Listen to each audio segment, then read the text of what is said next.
really believe that productivity is something that we don't talk enough about, because it's seen as something which is to do more with efficiency, it's seen something to do with more run the business kind of stuff than change the business kind of stuff. I think the problem that they're still solving is the problem of that brand wanting a creative fast. Right.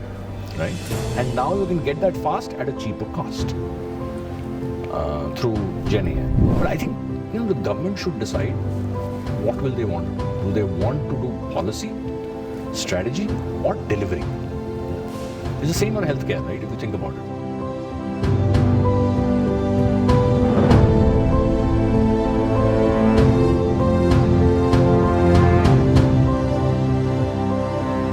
Hi everyone, welcome to 31st IMA Conclave, and we are here to have a IMA podcast. Here with me is Mr. Sameer Garde. He is ex-president for Cisco, Dell and Philips, and he is currently heading Capillary Technologies. Welcome to our show, sir. And my pleasure. Quick questions to have a couple of introductions. Are you a tea person or a coffee person? Depends on the time of the day. Oh wow. That's so nice. And I've seen your latest LinkedIn post. At one hand, Dell, Cisco, and so you come across as someone who really means the business. And then your latest post talks about Kim K. How are you as a person professionally and then at leisure? Very authentic. Well, See, whatever you see in real life is how I am in office, how I am at home. I'm the joker in the house. I just like having fun and cool. My life. And are you a serious taskmaster or do you like? I used to be. I'm getting older now and a lot more patient. So I started bird photography around 3-4 years ago, and that's just made me too patient, I feel. So that my team kind of started saying I am becoming a softie. Oh. I used to be a taskmaster, but now I become a softie. And do you see that as a progress for you? I mean, in terms of the business growth and personally as well? I think it's a different thing. It's something that I used to be identified as a person who would, push the team very hard. Now I just don't feel like doing that. I do it my own new way. So maybe it's just getting older, yeah, that's all. I'm becoming closer to a senior citizen, right? So maybe I'm just losing my edge. Yeah, but then when you say that you're becoming a softie, like how does that transform into the overall productivity of the team? Oh, productivity is my favorite topic. Okay, so one of the things that when I say softie, I mean the way I used to get things done from people earlier is very different from the way I get things done now. Okay, I was a very young CEO. Right, I was just a 40-year-old when I became a CEO. I never expected to be one. And I probably thought at that point in time, if you are a taskmaster, and I was still evolving as a leader, if you're a taskmaster and you come across as a strict person, then people will take you seriously, right? So over the last 17 odd years, I think I've evolved as a leader. But I genuinely believe that productivity is something that we don't talk enough about, because it's seen as something which is to do more with efficiency, it's seen something to do with more run the business kind of stuff than change the business kind of stuff. But if you can't run the business efficiently and more productively, there's no point in changing the business. Right? Get the basics right first. So one of the things, for example, I tell a lot of my team members when I joined Capillary also, I told them, when we were planning for this financial year, which will end in March, last year in January we started the planning. And we said we've got to grow the business at 50%, 60%. Okay, eventually we ended up growing at 100%. Wow. But I said the first 10% of that growth has to come with no cost increase. That's how you get productive. Right? So typically what you'll find a lot of young leaders coming to you, Sameer, I'm growing at 40%, give me better costs, right, to grow that. There's no fun in doing that. There's a very old man in the industry called Jack Welch. You might have heard of him. Right. Have you? Yeah. Who was he? I know him because I follow him on Twitter and LinkedIn. So. Okay, so Jack Welch once came up with this concept of the genius of and. Okay. Okay, so he basically said, you want to get growth only, very easy. You want to shrink to profitability, very easy. Okay, we want to get growth and profitability, that's the tough one, which is the whole concept of the genius of and, right? So if you want to get growth and profitability, you have to be productive. So productivity becomes very critical in that, right? So I think so. This is the basic of business. Sure. Long answer, sorry. Yeah, no worries. So Indore is becoming a startup center. Your thoughts and message about this? Yeah, I mean, like I was saying on the stage today, it really doesn't matter where you're based in the world today. Right. You could have been born and brought up in Indore, based in Dallas right now, thinking about an idea which will be relevant for Indore. Right. You could be somebody who's based in Indore, thinking about a problem which somebody in Finland is facing, which you think you can solve more efficiently from here. Go for it, right? And maybe I'm exaggerating a bit, Right. but go for it, guys. No, but then technology allows us to do that. So I think the way I look at this is that startups and founding is no longer, is totally boundaryless now, right? So I think you should just think about what is the problem you're solving. It doesn't matter where you're solving from. The where part of the W's is not important anymore. What are you solving? Who are you solving for? How are you solving that problem? I think those are the questions that you need to just ask yourself. Right. People typically and naively put AI as either being bad or being good. But then there is no generic middle way that we see across in AI if we leave across people who are actively involved in technology. So what is your take on this? No, my take on any technology, I mean, you got to step back on this, right? My take on any technology, whether it is AI, Bitcoin, whatever else that has come up over the last several years. Cloud was a huge one. 20 years ago, when people came and talked about the cloud, a lot of customers were very, very reluctant. They said, "हम नहीं डालेंगे भाई cloud में, हमारा server ये cage में रखो, हमारा अलग होना चाहिए. We will not allow it." Right. So any technology evolves, right? Now, technology for the sake of technology is useless, right? So I don't believe that's going to solve anything.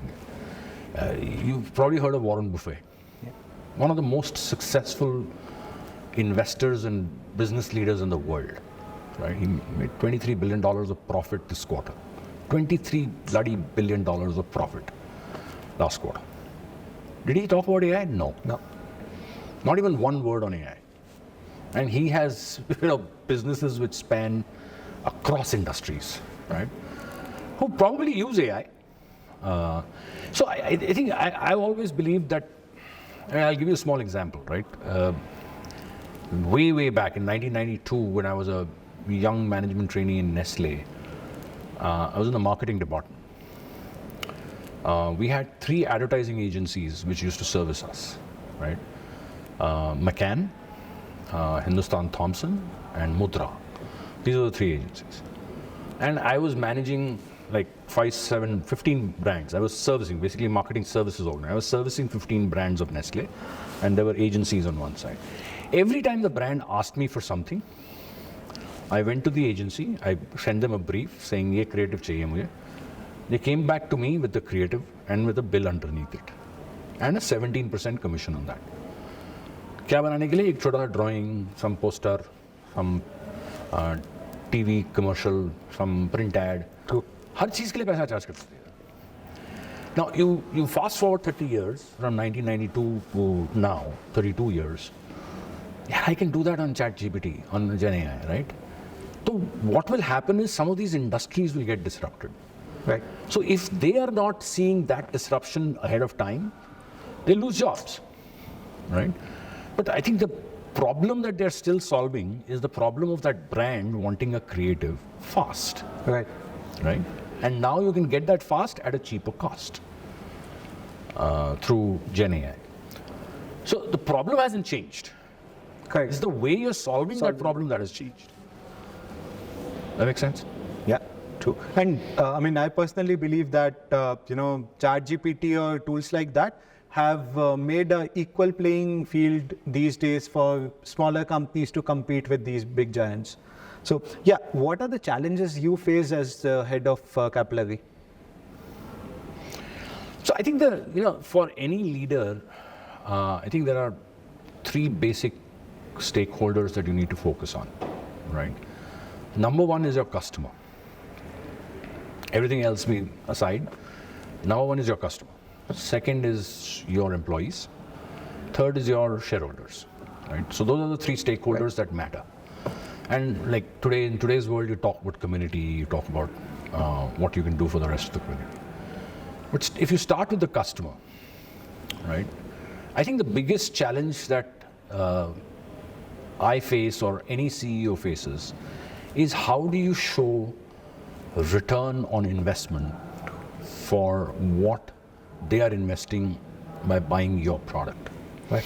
right? How are you changing their business because of what you are selling to them?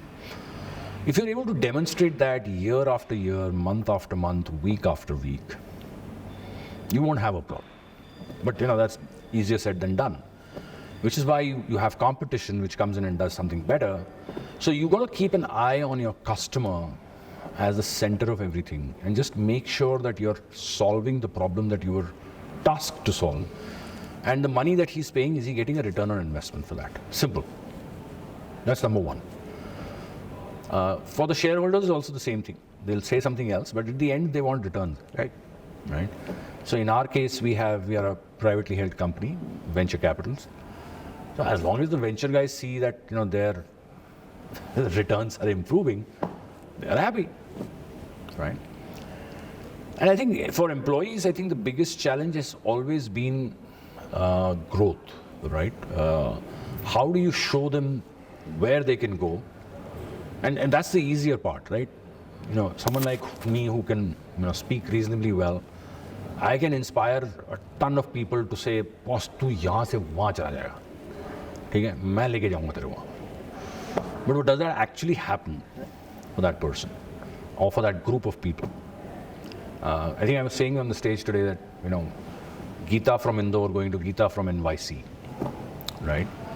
I think a lot of people have that dream, right? कि मैं इंदौर में हूँ, मैं Manhattan में काम करूँगी, and I will have a small pad of my own, and I'll have a small dog or a cat, Right. And I'll get up in the morning at 7, I'll be in office wearing the most stylish dresses. That aspiration is something that you can show to a lot of people because they've seen Hollywood movies where this has happened, right? Rags to riches. So I think the point is, in your organization, are you able to not just show the employees or your organization that vision, but actually take them towards that vision and bridge that? Make sense? True. So if we see at India from the past, we've been a technologically service-oriented country. For the new Bharat that we are trying to make, and that's the theme of our conclave as well, do you think that we should focus more on productization or product companies?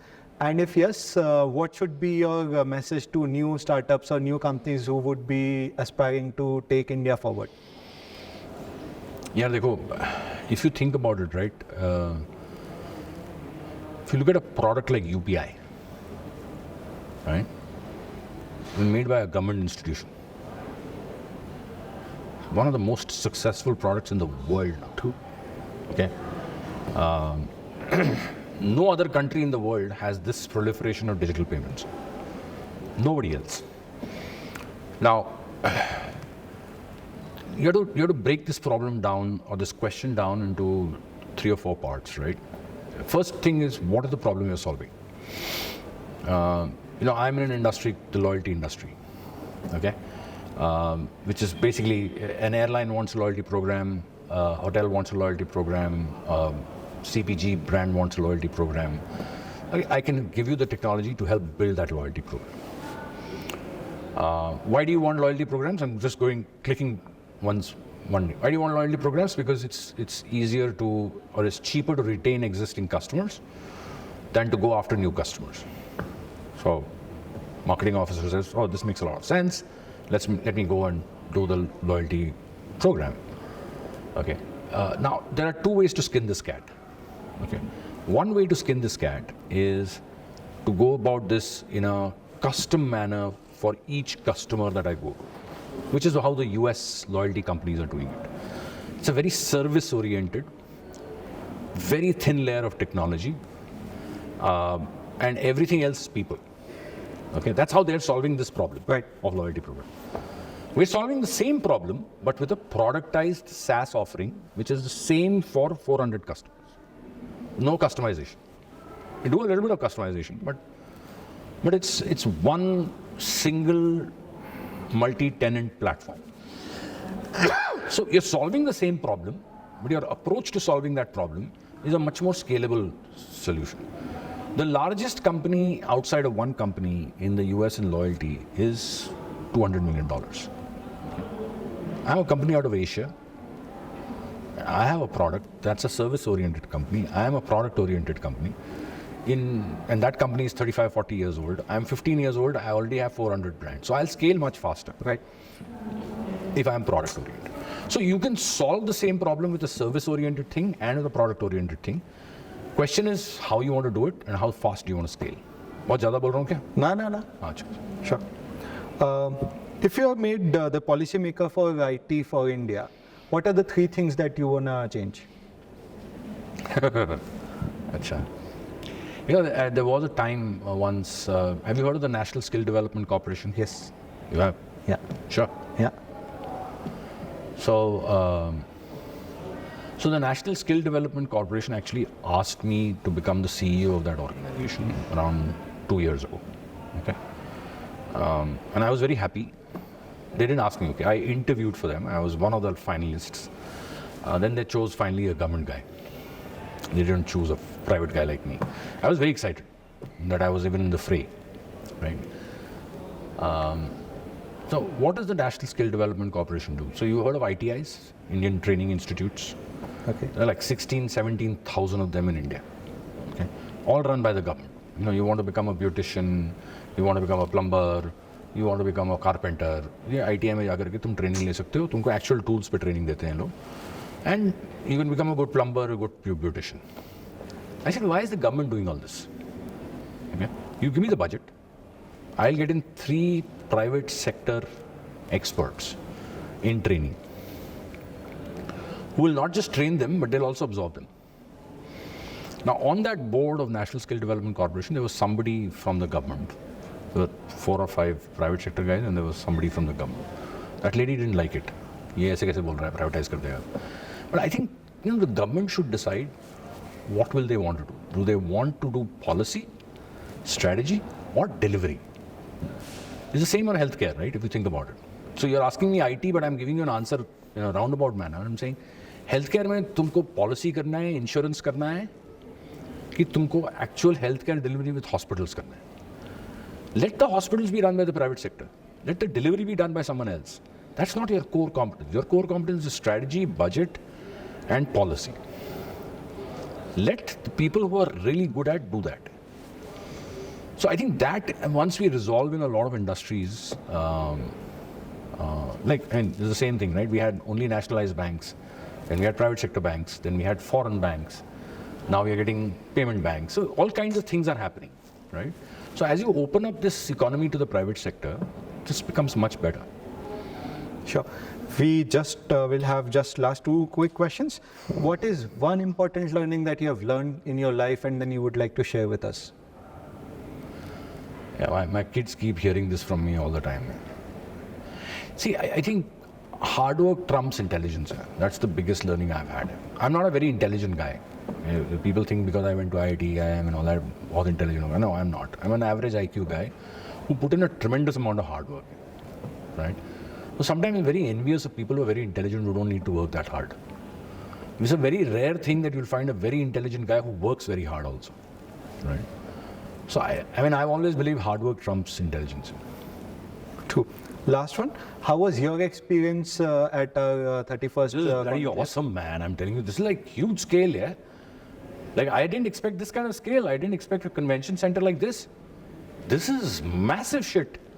Like, I'm very impressed with this place, and really good experience for me. I mean, in terms of somebody coming at the airport to pick me up, Garde hai, acha hotel hai.